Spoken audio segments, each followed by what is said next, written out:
what is the secret to polyglots? These people learn 4, 8, 16 languages like it's nothing. Well, when I learned Japanese, I cracked the code. And it was actually easier than I thought. Because in the past, I tried everything to learn Spanish, and I still failed. But that was the problem. I wanted a shortcut. But the secret to polyglots is not some cheap trick. They simply know how to use their time for maximum results. So in this video, I'll reveal the 7-step formula I found that gave me the best results. This works so well that when I was living in Japan, I had Japanese people tell me, "Mo Nihonjin desu ne," which basically means, yeah, you're already Japanese. So I'm going to jump right into this. And it starts easier than I think you'd expect. Step 1 is simply watch media with captions in your native language. Yes, you heard that right.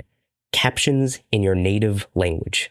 Because this phase is not about learning. It's about enjoying yourself first. Because the biggest problem language learners face is simply finding content you enjoy. Because it's hard to enjoy something if you don't know what the heck is going on. So this step is to free yourself from feeling like you have to learn something from every piece of media you watch. Just enjoy. And the next step will take it up a notch. So when you find something you enjoy, watch the same content with no captions. It's a small change, and we're not really studying just yet, but it makes a big difference, and I'll tell you why. When I was learning Japanese, I watched a lot of shows. I even watched them with Japanese captions, but I still found my listening skills suffered. Why is that? Well, for me, whenever there's some text flying across the screen, I just have to read it. Even if I don't understand it, I have to read it.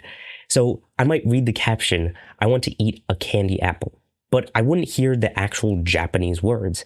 Even if the Japanese words were on the screen, I would still just try to read the captions, even if I didn't understand a thing. I was using the captions as a crutch. And that's a big mistake, because there's no captions in real life. So this step forced me to sit and listen. And every now and then, I'd hear words that I've been learning. That said, I'd still miss 99% of everything said because they were just talking way too fast. And I know I'm not the only one who's experienced this. So in the next step, we'll go even deeper and hone our listening skills. This practice is what made it easy for me to listen and understand Japanese speakers at their natural speed. So what is it? Listen and write what you hear with no captions. And it's an easy 3 steps. Step number 1, play a small clip, enough for someone to speak 1 sentence. Step number 2, pause. Write down the sounds you hear. It doesn't have to be perfect. You can replay the same clip as many times as you need until you can write down all of the sounds. Step number 3, repeat. Keep going until you finish the entire video. Or you could set a stopwatch for a half an hour, whatever you want. Only after, compare what you wrote with the real language. And I say only after because this is not about writing practice. And this is not about being correct. This is about honing your listening.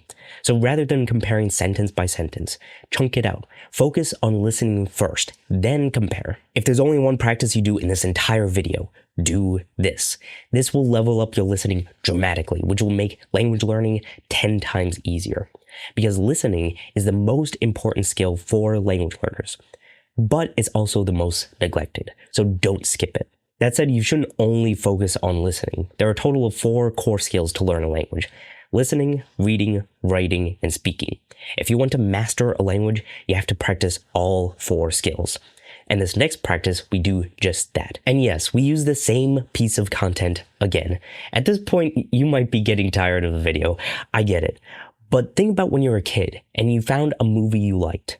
You'd watch it over and over and over and over. You'd repeat lines and drive your parents crazy. That repetition is the key to language learning. But I will say this, if you stop enjoying the video, it's fine to move on. I didn't study from every single video I came across. I picked the videos I knew I could watch over and over. Then I went deep into that content. And if you want to go in deep to learn a piece of content as well, this next practice, well, it's something. So what you'll do is listen, read, write, and speak with captions in your target language. Now, I don't want to sugarcoat this. This practice is mentally exhausting, but it's so good. The first time I did this was with an anime called New Game. I studied the entire series, and when I was done, I watched the show again, and I couldn't believe it. It was like I understood everything. So here's what I did in 5 steps. Step number 1, listen to the phrase while reading the captions. Step number 2, look up any unknown words or any unknown grammar. Step number 3, speak the phrase aloud. Step number 4, handwrite the phrase by copying the captions. Step number 5, repeat this with the same phrase for a total of 3 times. And then you just keep on going. You either finish the entire video or you set a timer to end your study session. Now imagine doing this for an entire TV series that has a total of 2 seasons, 12 episodes per season, and about 24 minutes per episode. That's almost 10 hours worth of content. And to count up all of the study time, I'd say multiply that by 4 or 5 times. So that's like 40 to 50 hours of study time. Call me crazy, but it's effective. You cover all the 4 core skills. You listen and read. You speak aloud, then you write. This is by far the #1 practice you could do, no doubt. But you might be wondering, really? 3 times per phrase? Isn't that tedious? Well, yeah, but there is a good reason why. And here's what I found happens to me. The first time, I'm just too focused on copying that I'm not really learning anything. The second time, I actually start to pick up on the words and grammar and how they fit together. The third time, it actually starts to feel familiar.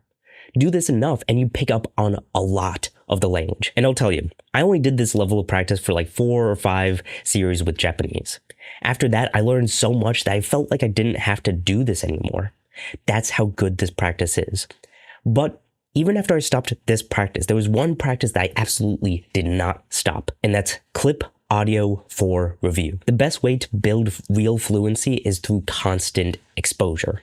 So instead of watching the same videos over and over, I pick out phrases and save them to review cards. And here's how I lay those out. On the front, I have the sentence in my target language. Just the sentence, no audio just yet, because I want to challenge myself to read and fully understand it with no support. Then on the back, I have the translation just to give myself a way to check if I was right. Plus, I have the audio clip attached, so I can play the audio and connect the spoken phrase to what I'm reading. This is a perfect, low-stress way to revisit everything we've learned in the past. And if you want to do this on your own, you could use a combination of ShareX and Anki if you want. That's what I did when I was learning Japanese. Or, if you're interested, you could try out a web app that I've been working on. I built a feature that allows people to clip audio directly from videos, although audio clipping is a desktop-only feature right now. Or you can save audio clips from our public database. If that sounds interesting to you, please check it out, but it's not required. As long as you have a way to review what you've studied, you'll do just fine. Now, on to the next step. Now, this one I'm only going to give a basic overview because I already made a video titled Perfect Your Accent with This Musician's Trick. So you could go there to watch that video for a more in-depth video. And this is a practice you don't need to hire a tutor for. You don't even need to find a native speaking partner. You could do this on your own. Simply put, mimic what you hear. It's the same idea as when we were kids and we copied characters on TV. As we copy, we improve. It's super simple, but it's easier said than done. It can be hard to pick up on new sounds and copy them. So if you want a deep explanation on how to do just that, you could go watch that video. I promise it's worth your time. Now, we do have one more step left, and this is the most important step of them all. So what you're going to do, with the same piece of content that you've been using throughout this entire practice, you're going to watch it one more time, and you're going to sit and enjoy it. That's it. Just sit and watch. No captions, no studying. This is the most important step because it allows you to pull back and see how far you've come. Like I said before with the anime series that I studied and studied, by the end, I was kind of wondering if it was even worth it. But then I watched it one more time and it clicked. I was shocked. It was like just a week ago, I didn't understand any of this, but now I understand more than 90% of it. It was an incredible feeling, but I do have to say, it's not like I understood 90% of the entire language. I simply understood 90% of the language that was used in that one show. But even then, that's what makes this the most important step. Many language learners get stuck feeling like they're not improving at all, when in reality, they've actually improved a lot. So you need to have these moments where you can relax and see your progress. So these are the 7 steps that allowed me to learn Japanese naturally, and I'm sure they'll help you as well. That said, I only did cover a portion of step number 6 that was all about practicing pronunciation. So if you wanted to continue on with that, you could click over there to watch that video right now.